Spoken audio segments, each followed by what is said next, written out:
hukum ketertarikan. Bukan dongeng loh, ini inti psikologi kesuksesan. Saya akan tunjukkan caranya agar Anda makmur dan sukses, bahkan saat menghadapi tantangan. Banyak orang seumur hidup meremehkan kekuatan keputusan mereka sendiri. Ingin sukses, tapi tak mampu menjawab pertanyaan sederhana. Tujuan spesifik apa yang ingin Anda capai? Kelihatannya sepele, tapi disinilah banyak orang gagal. Mereka bilang ingin hidup lebih baik, cukup secara finansial, atau bahagia.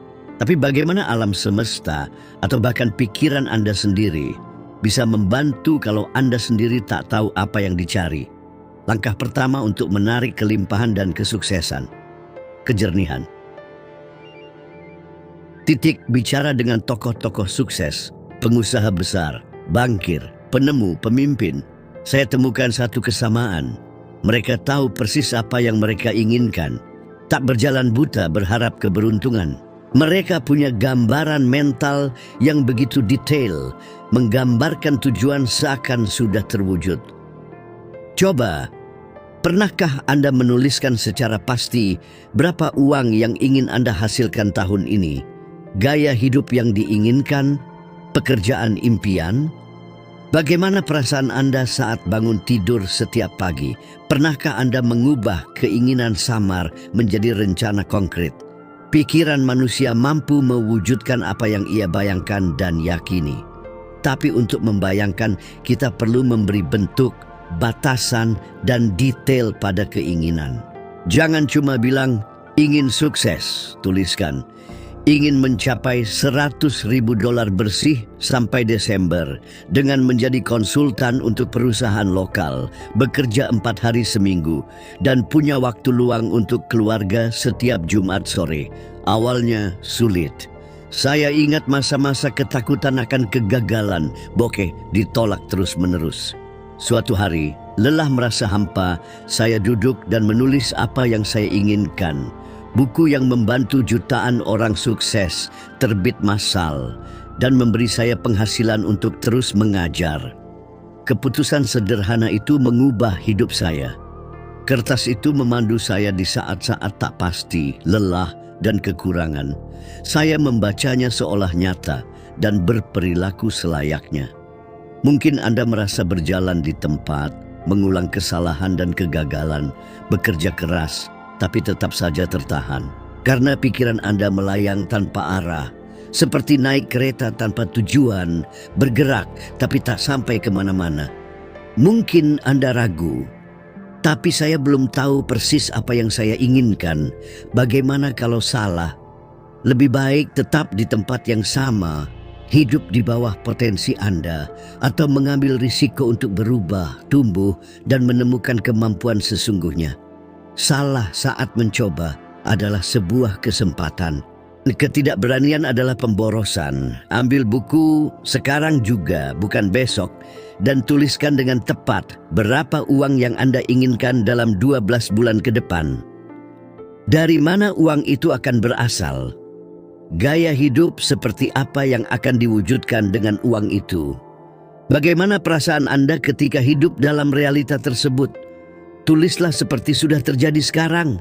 Simpan kertas itu. Baca setiap hari. Bacalah seperti janji antara Anda dan takdir Anda. Anda akan melihat hal luar biasa terjadi. Kesempatan yang tadinya terlewatkan akan muncul. Orang-orang akan datang, ide-ide akan bermunculan, dan Anda akan mengambil keputusan dengan lebih tegas. Bukan tahayul, ini fokus. Pikiran bekerja pada kekuatan penuhnya, niat yang terarah. Henry Ford. Sebelum menciptakan lini produksi yang merevolusi dunia, ia memvisualisasikan bagaimana ia ingin memproduksi mobil secara massal. Banyak yang menertawakannya, meragukannya, tapi ia punya kejernihan. Kejernihan tak bernegosiasi dengan keraguan. Hasilnya, ia menjadi orang yang membuat Amerika melaju di atas 4 roda. Ribuan mekanik berbakat lainnya gagal. Kenapa? Karena tak pernah berani mendefinisikan tujuan mereka dengan tepat. Anda ingin menjadi seperti Ford atau hanya satu dari sekian banyak yang dilupakan? Tantangan saya, Definisikan tujuan Anda secara spesifik, tulis dan baca selama 30 hari berturut-turut.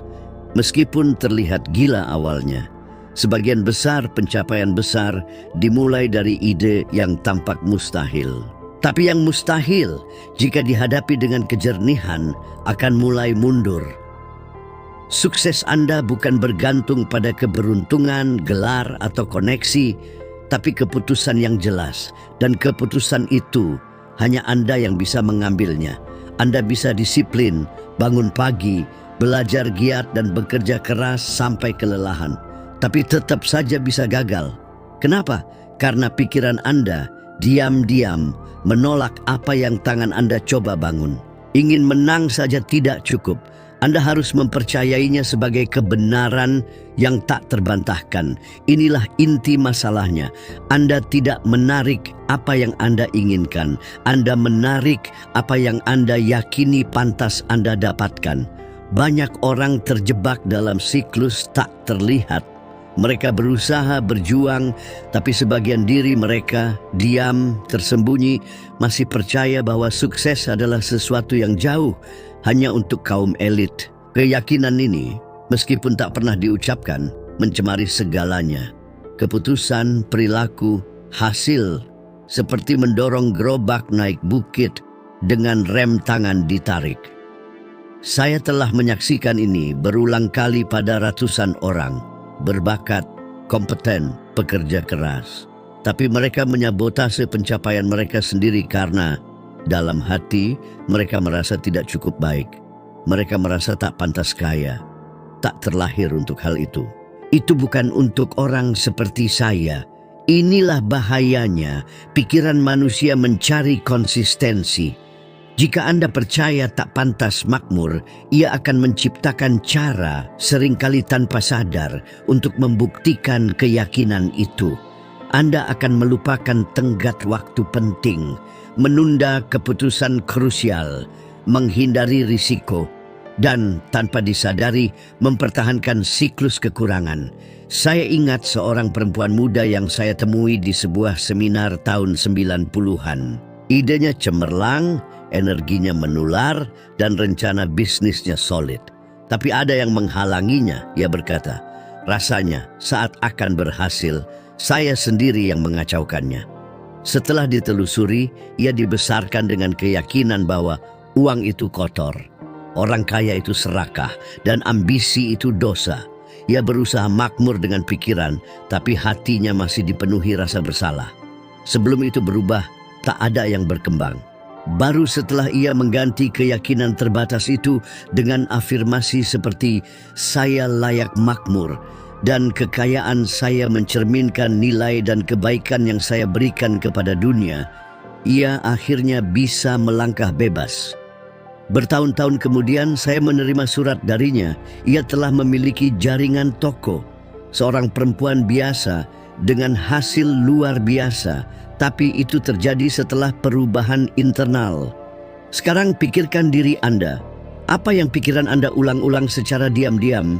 Anda sering mengatakan kalimat seperti, ini bukan untuk saya. Saya rasa saya tidak mampu. Saya selalu sial. Kata-kata itu bukan hal sepele. Itu adalah perintah. Dan alam bawah sadar Anda mematuhinya. Anda perlu memprogram ulang itu. Setiap kali pikiran negatif muncul, seperti saya tidak akan pernah lepas dari hutang, gantilah segera dengan sesuatu seperti saya sedang belajar untuk makmur. Dan setiap hari saya semakin dekat dengan kebebasan finansial. Awalnya terasa dibuat-buat. Tapi dengan pengulangan, ini akan menjadi bagian dari diri Anda. Ini neuroasosiasi. Inilah dasar hukum ketertarikan. Anda tidak perlu berbohong pada diri sendiri. Anda hanya perlu memelihara kebenaran baru sampai lebih kuat daripada yang lama. Ganti, saya payah mengelola keuangan dengan saya sedang menjadi ahli keuangan. Ganti, tidak ada yang berhasil untuk saya dengan kesuksesan pasti akan datang. Lihatlah Theodore Roosevelt, lahir dengan masalah kesehatan serius, dianggap lemah dan terbatas. Tapi ia menolak untuk menerima identitas itu.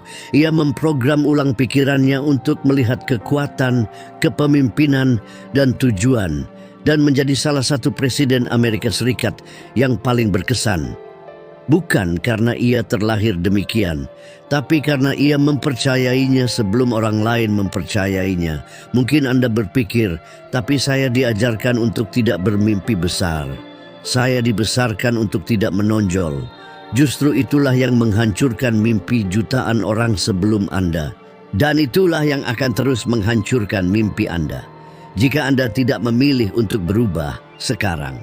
Transformasi dimulai dengan keputusan sederhana, memilih setiap hari, memegang teguh pikiran yang mendorong Anda, bukan yang merendahkan Anda.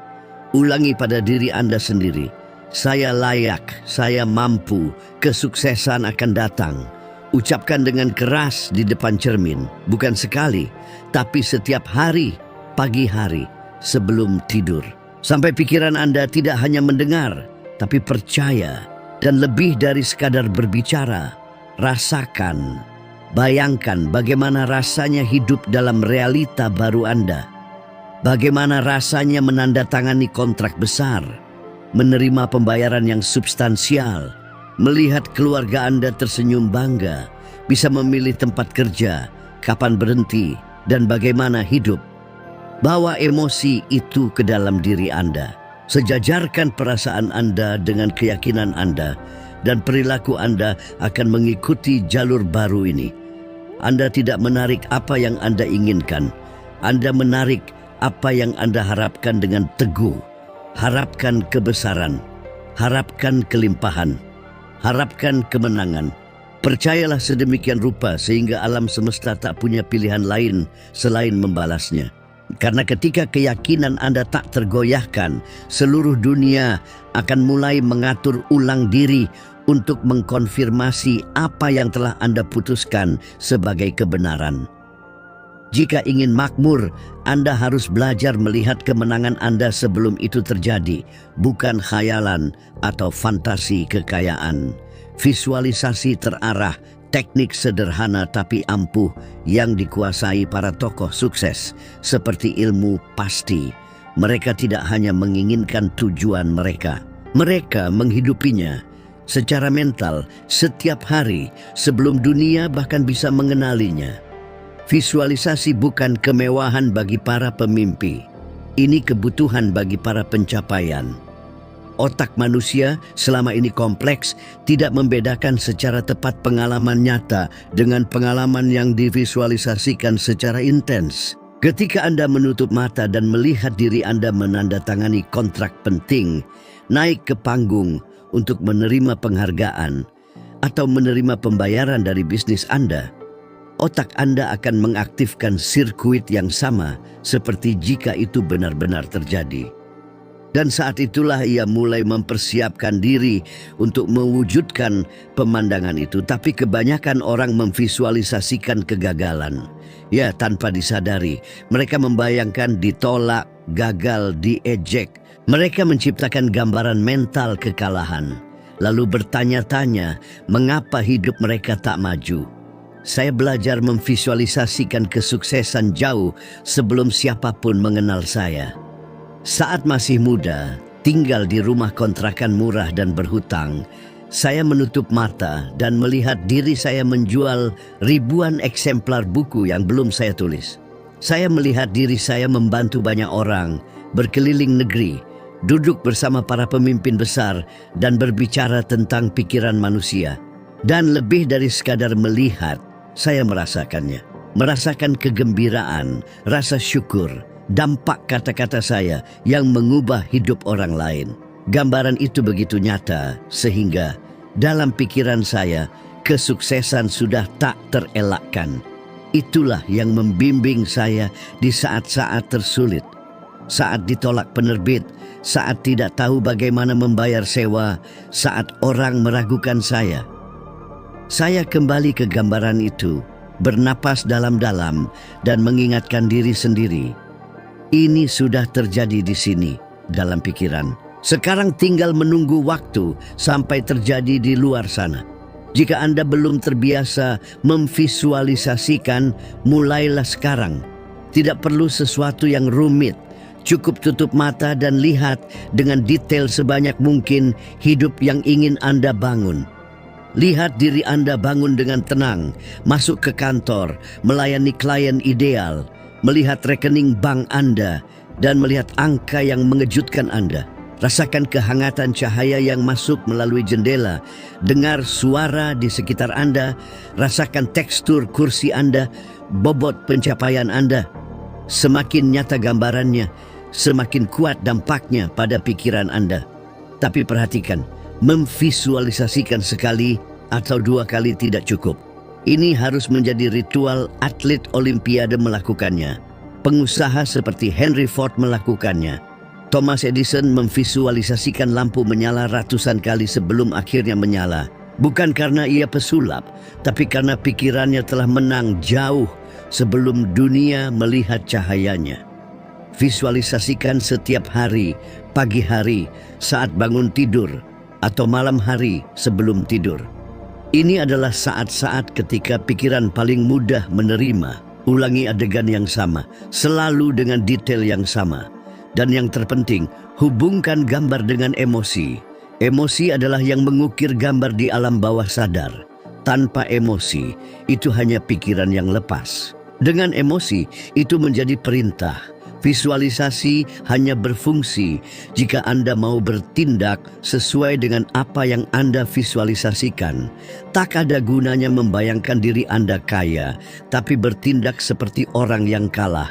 Tak ada gunanya membayangkan diri Anda bebas, tapi tetap terikat pada kebiasaan yang biasa-biasa saja. Visualisasi Anda harus menjadi latihan perilaku nyata Anda. Jika dalam bayangan Anda berani, maka hari Anda harus mencerminkan keputusan yang berani. Jika Anda melihat diri Anda murah hati, maka Anda harus mulai berbagi lebih banyak. Jika Anda melihat diri Anda produktif, maka Anda harus bertindak seperti itu.